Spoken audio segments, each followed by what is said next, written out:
La Namibie a dit stop.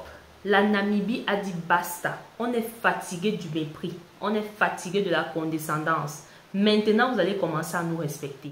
Hello tout le monde, bienvenue de nouveau sur Diaspora Africaine, la chaîne où on aborde les problématiques que rencontre la diaspora, la chaîne où on parle d'investissement en Afrique, de retour en Afrique et où la diaspora se dévoile à cœur ouvert. Nous avons notre numéro WhatsApp que vous allez voir affiché à l'écran. Si tu as une expérience à partager, si tu es de la diaspora, tu as une expérience à partager par rapport à l'investissement en Afrique, au retour en Afrique ou à toute autre expérience qui puisse édifier la communauté et qui puisse éviter que les nouveaux qui arrivent de l'Afrique ne commettent les erreurs que les anciens ont commis, envoie-nous un audio sur WhatsApp, partage-nous ton expérience et on va publier sur la chaîne pour édifier la communauté.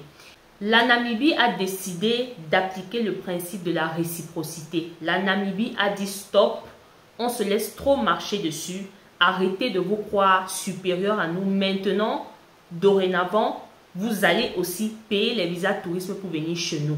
Alors, pour ceux qui ne savent pas, le gouvernement namibien a pris une décision il y a quelques jours concernant les ressortissants de l'Union européenne, notamment les pays comme l'Italie, la France, la Belgique, l'Allemagne, les États-Unis, le Canada et plein d'autres pays. Ils ont décidé que dorénavant, les ressortissants de ces pays-là, qui venaient en Namibie sans visa, donc avec leur passeport, ils pouvaient entrer en Namibie sans payer un visa, sans payer des frais de visa.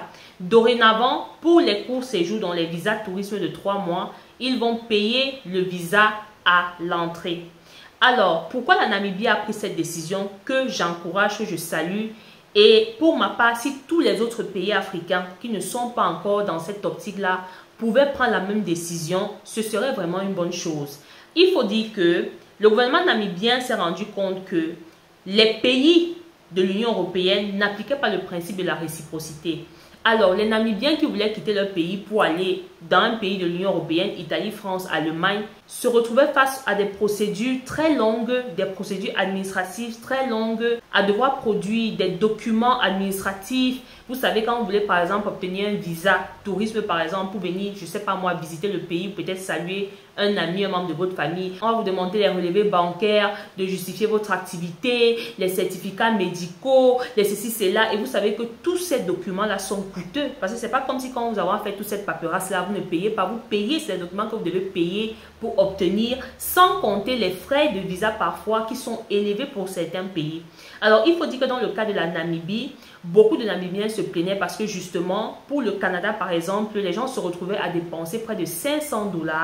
Ok, juste pour un visa tourisme pour aller saluer la famille. 500 $ dans lesquels il y avait déjà le coût de visa et tous les papiers qu'on demandait, les examens qu'il fallait faire pour accéder à ces pays-là. Alors, le gouvernement namibien a considéré que ça, c'est un manque de respect. Ça, c'est une forme de mépris, ok, envers les ressortissants de la Namibie. Et ils ont décidé qu'à compter de avril 2025, donc déjà dès le 1er avril 2025, tous ces ressortissants de ces pays occidentaux qui venaient en Namibie librement et tout sans souci, vont dorénavant payer, je crois, dans les 90 $ pour entrer en Namibie. C'est une décision que je salue et que j'approuve. Les actes comme ça sont des actes forts que les pays africains doivent commencer à poser face à ces pays occidentaux méprisants autant, qui pensent que nous les Africains on doit accepter de n'importe quoi. Nous on les ouvre les bras, on les accueille chez nous. Ils entrent facilement. Quand ils veulent entrer chez nous, ils ne subissent pas les humiliations que nous subissons dans les aéroports. On te surveille partout, on te fouille comme si tu entrais avec la bombe pour bombarder un pays, comme si tu es un voleur. On te surveille tellement, on te met mal à l'aise. Tu sens directement que tu n'es même pas la bienvenue. C'est ce dont justement les ressortissants namibiens qui ont réagi sur cette décision disent que parfois même, bien même quand tu obtenais le visa, arriver à l'aéroport, c'est trop de surveillance, un air froid qui te fait savoir que tu n'es pas la bienvenue en fait. Pourtant, eux, quand ils viennent chez nous en Afrique, ils sont bien reçus les bras ouverts, ils ne produisent aucun document de santé, ils ne font aucun examen. Pourtant, c'est très bien que ici en Europe aussi, il y a beaucoup qui sont malades, qui ont des maladies. Mais nous, quand nous quittons nos continents pour venir ici, ils nous demandent de sortir tout type d'examen, de ceci, cela. Voilà, comme quoi c'est en Afrique que toutes les maladies se trouvent. Il faut que les Africains apprennent à se donner de la valeur. On n'est plus dans les réalités du passé. On est dans une ère nouvelle. Les choses sont en train de changer en Afrique. Les Africains se réveillent de plus en plus. Les Africains imposent le respect. Aujourd'hui, l'Afrique n'a plus peur de dire respectez-nous. L'Afrique n'a plus peur aujourd'hui de prendre position. il faudrait qu'on apprenne à dire à ces gens qu'ils doivent nous respecter, à leur montrer qu'ils sont obligés de nous respecter, de nous donner le même respect qu'on leur donne. Parce qu'il est inadmissible que vous entrez, vous, dans le pays des gens sans rien payer comme frais. Et on sait très bien que les frais de visa contribuent aussi à renflouer les caisses d'un État. Ça contribue à faire rentrer de l'argent dans le pays. Et je rappelle d'ailleurs que j'ai lu un article qui expliquait que dans cette tracasserie que subissent beaucoup d'Africains, justement, par rapport au visa tourisme pour accéder à ces pays occidentaux, on a observé un gain de 53 millions d'euros dans les procédures de visa rejetées. Je ne sais pas si vous en rendez compte.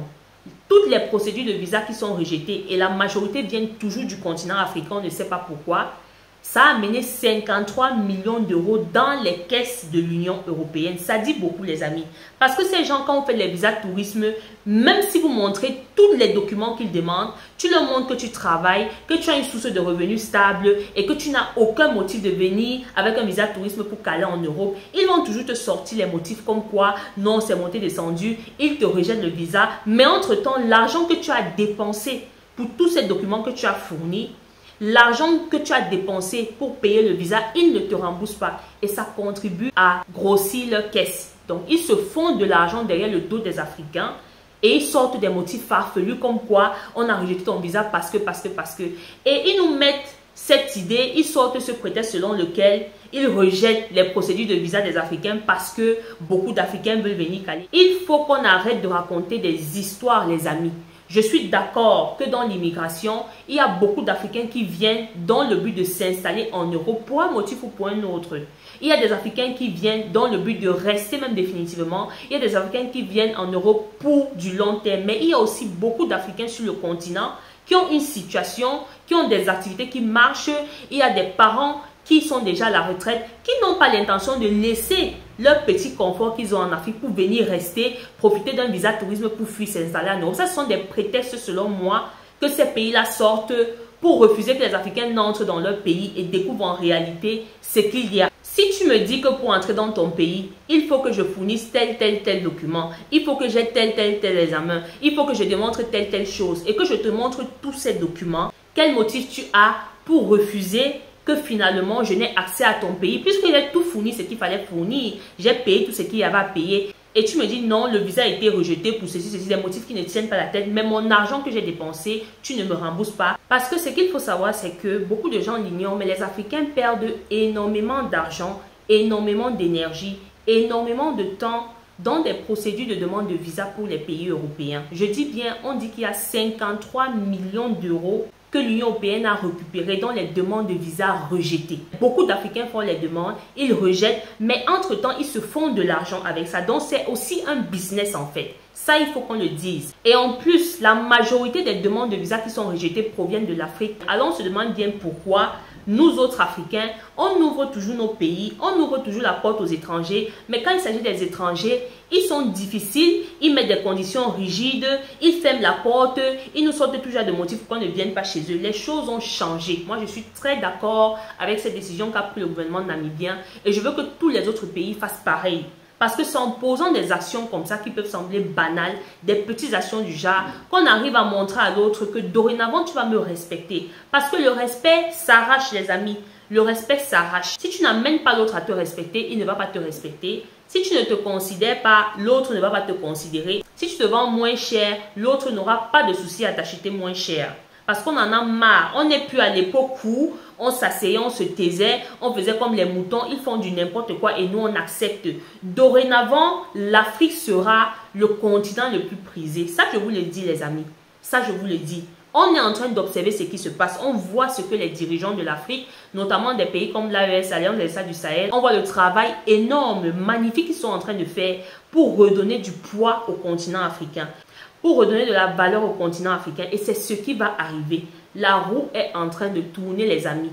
Moi, c'est ce que je pense en fait. Parce que quand on observe les événements qui se passent, ça peut sembler banal. C'est juste le début d'une grande révolution qui va venir en Afrique. Une révolution positive qui va redonner aux Africains l'image qu'ils ont toujours eue. C'est ce qui est en train de se passer. Et ça se fait dans des petites décisions comme ça qui se passent de pays en pays. Les petites décisions que les États africains qui s'éveillent, qui se réveillent sont en train de prendre. Ils disent, merde, on va toujours continuer à se faire maltraiter par ces gens qui n'ont même rien dans leur continent, dans leur sous-sol, mais qui sont toujours en train de jouer les hautains. C'est l'Afrique qui a tout dans son sous-sol. C'est l'Afrique qu'on vient piller pour prendre ses ressources, pour construire le pays. Mais c'est nous qu'on est toujours en train de mépriser. Non, c'est fini. Nous avons tout. Et étant donné que la nature nous a tout donné, même pas presque tout donné, on doit se comporter comme des personnes qui ont tout.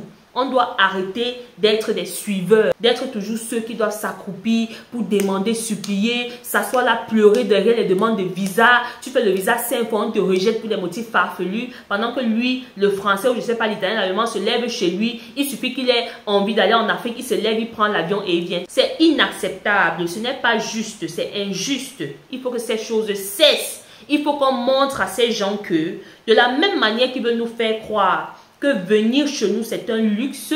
Venir dans notre continent, c'est un luxe. C'est réservé à je ne sais qui. Tu dois avoir un trophée pour venir chez nous.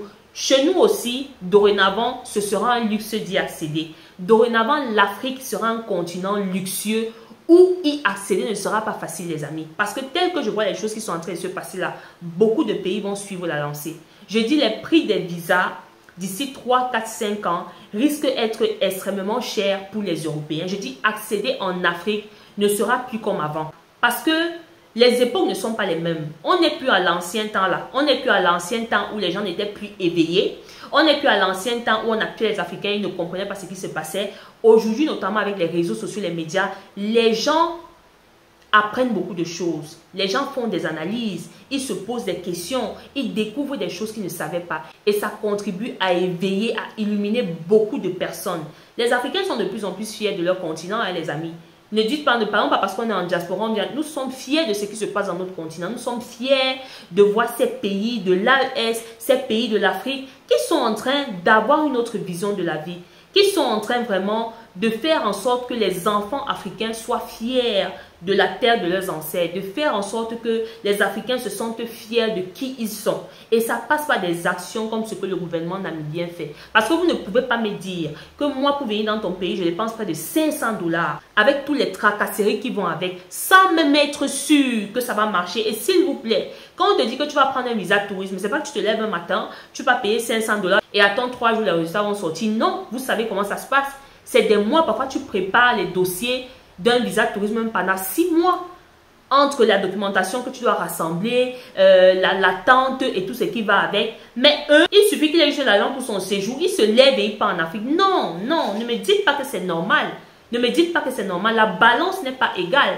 Parce que dans ce genre de rapport, on voit clairement que les Africains étaient en bas et eux, ils étaient en haut. Maintenant, les choses sont en train de changer. On va se traiter d'égal à égal. C'est un message fort que le gouvernement namibien envoie aux autres pays qui sont encore dans cette optique-là, dans cette optique de visa free pour les pays européens. C'est un message fort que le gouvernement namibien envoie au gouvernement européen en leur disant « Nous avons été un grand continent, nous sommes un grand continent, nous allons reprendre la grandeur que nous avions dans le passé. »